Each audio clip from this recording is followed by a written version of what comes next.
as pessoas que analisam a atuação da mídia e discutem a atuação da mídia atualmente, estão atrasados em pelo menos 4 décadas com os estudos científicos a respeito.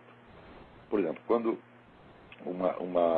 há uma distorção qualquer, o pessoal imagina que ou foi um abuso, ou foi o que eles chamam de desinformação, ou então, vamos dizer, é a simples exploração da sociedade de espetáculo. Sociedade de espetáculo é um termo que entrou em circulação, foi posto em circulação pelo Guy Debord, vai fazer o que, acho que 7 décadas. Bom, depois disso, os estudos a respeito andaram muito, mas parece que no Brasil ninguém leu nada absolutamente. Por exemplo, o conceito de desinformação é frequentemente usado de maneira errada. A desinformação, consiste em uma notícia errada, ou de interpretação errada de uma notícia, repetida várias vezes e em várias fontes simultaneamente, principalmente com a finalidade de induzir governos, um governo inimigo, no caso, a uma decisão errada. E, às vezes, também, vamos dizer, de influenciar a opinião pública, de criar uma imagem negativa de alguém. Mas é sempre uma coisa concentrada numa determinada operação. O caso mais típico é aquele dos agentes tchecos, que no Brasil, em 1964, falsificaram documentos para dar a ideia de que tinha sido o governo americano que havia planejado o golpe 64.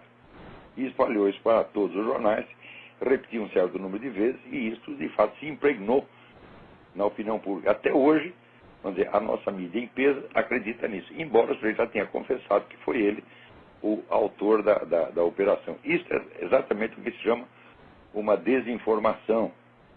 Às vezes essas operações são também chamadas de medidas ativas.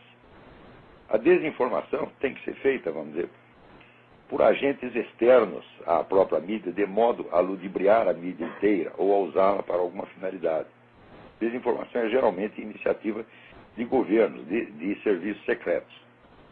A questão da sociedade de espetáculo é outra coisa, quer dizer, você transformar a política numa espécie de show, né, no qual a população seja induzida a julgar políticos, vamos dizer, pela sua aparência midiática, né? Uma coisa que ninguém sabe, pega todos esses professores de comunicações que tem nas faculdades brasileiras, dá um pontapé na bunda de cada um e manda para a rua, porque eles não sabem absolutamente nada.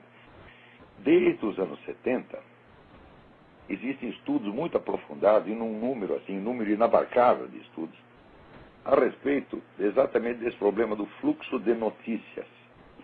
E o que está comprovado é o seguinte, é que o número de vezes que um assunto retorna sob um determinado ângulo é uma coisa decisiva.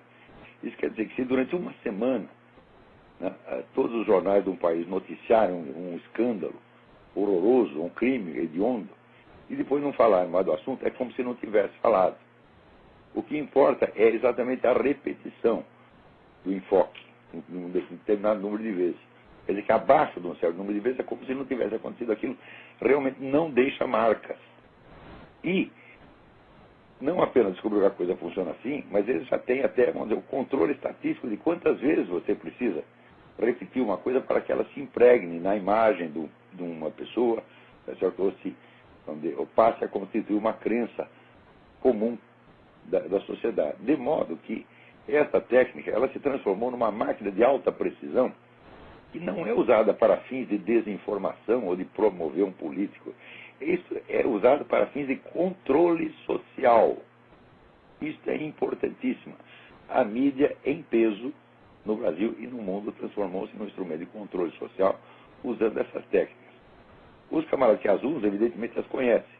E quem as conhece? Bom, quem conhece foi quem encomendou essas pesquisas desde os anos 70, e quem as encomendou foram justamente essas grandes fundações globalistas, Ford, Rockefeller, etc., que dominam o panorama universitário aqui nos Estados Unidos.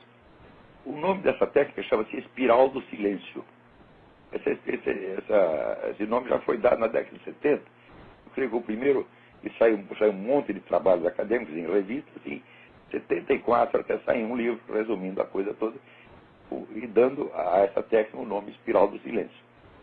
De modo que é perfeitamente possível você controlar a conduta política de toda uma sociedade apenas pela espiral do silêncio. A prática da espiral do silêncio tem a vantagem de que você não precisa omitir completamente as notícias que você não quer, vamos dizer, arraigar na memória da população. É só limitar o número de vezes que se volta ao assunto. É por isso que eu digo que a mídia, nos últimos 20, 30 anos, ela se tornou uma organização criminosa e ela tem que ser punida por isso. É preciso juntar a documentação e processar essas empresas de mídia, mas por manipulação deliberada e técnica, manipulação científica da opinião pública, não com vistas a um ou outro objetivo em particular, mas ao controle social permanente. Vocês reparem, vejam, por exemplo, se você pegar todas as notícias de corrupção do governo Lula que saíram desde o início do primeiro mandato dele, elas jamais o comprometem pessoalmente. Nunca. Quando levanta uma suspeita, é uma leve suspeita, e durante breve tempo ele depois não se insiste no assunto. Quando se fala, por exemplo, do mensalão, o pessoal associa exclusivamente ao Zé Dirceu. Por outro lado, a supressão, por exemplo, quando existe uma supressão total da coisa, como no caso do Foro de São Paulo, é evidente que não se trata de uma operação política, vamos dizer, de pequena escala. Aí se trata realmente de espiral do silêncio, quer dizer, fazer sumir um determinado assunto que é, de fato, o principal. Tá certo? Ao ponto de você criar uma imagem falsa que se propaga por toda uma sociedade, não por uma fração da opinião pública. Então, isso não é desinformação, isso não é sociedade de espetáculo. Isso é espiral do silêncio. Isso é uma técnica de controle social. Isso quer dizer que as 3 ou 4 empresas, grandes empresas de mídia no Brasil, controlam, não é a opinião pública, controlam a conduta da população. Então, fazendo isso há várias décadas, por meio da mentira sistemática, calculada matematicamente para produzir esse efeito.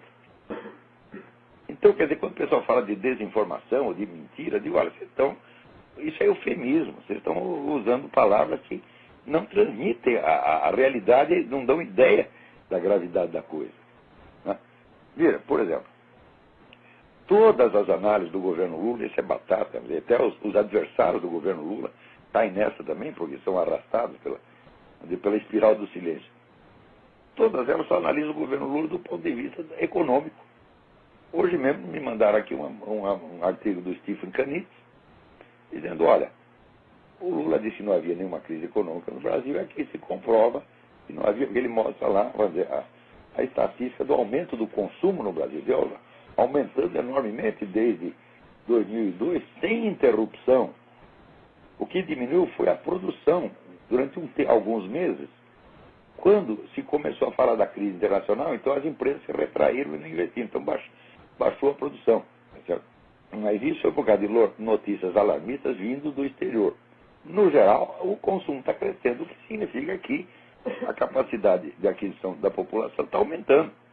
Mas, ora, eu não me lembro de jamais ter feito a menor crítica à política econômica do seu Lula. Se for julgar por isso aí, falo, bom, ele é claro que é um dos melhores governantes que nós já tivemos.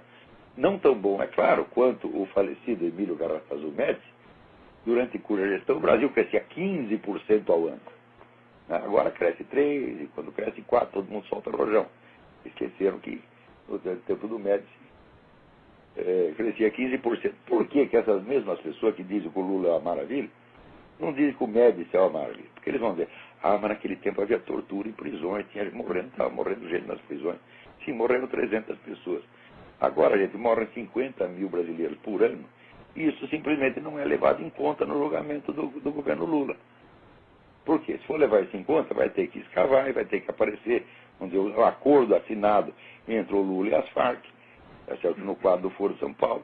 E daí ficará provado que esse governo Lula é um governo assassino que está deixando os parceiros dele, Farc e os parceiros da Farc, Comando Vermelho, PCC, etc., agir à vontade e matar quem eles quiserem. Então, se você acha um crescimento de 3% ao ano vale a morte de 50 mil brasileiros, então você subscreve o artigo do Canito, o governo brasileiro é uma maravilha. Você veja que esse tipo de operação, que é de longuíssimo prazo, ele não visa só mudar a opinião das pessoas sobre isso ou aquilo, mas visa criar hábitos profundos de julgamento que já basta para reproduzir o mesmo julgamento em situações análogas vezes e vezes sem conta. Então, quer dizer que a essa altura, por exemplo, colocar em julgamento o seu Lula pela sua cumplicidade com as Farc e, portanto, pelos 50 mil brasileiros que moram por ano, é uma coisa que para o brasileiro se tornou inimaginável, não existe. Se você falar disso, vão dizer que você é louco. Quando está na cara que os loucos são eles. Né? Quer dizer, aqui já virou mesmo a situação do doutor Mabuse, né? Em que os loucos mandam no hospício.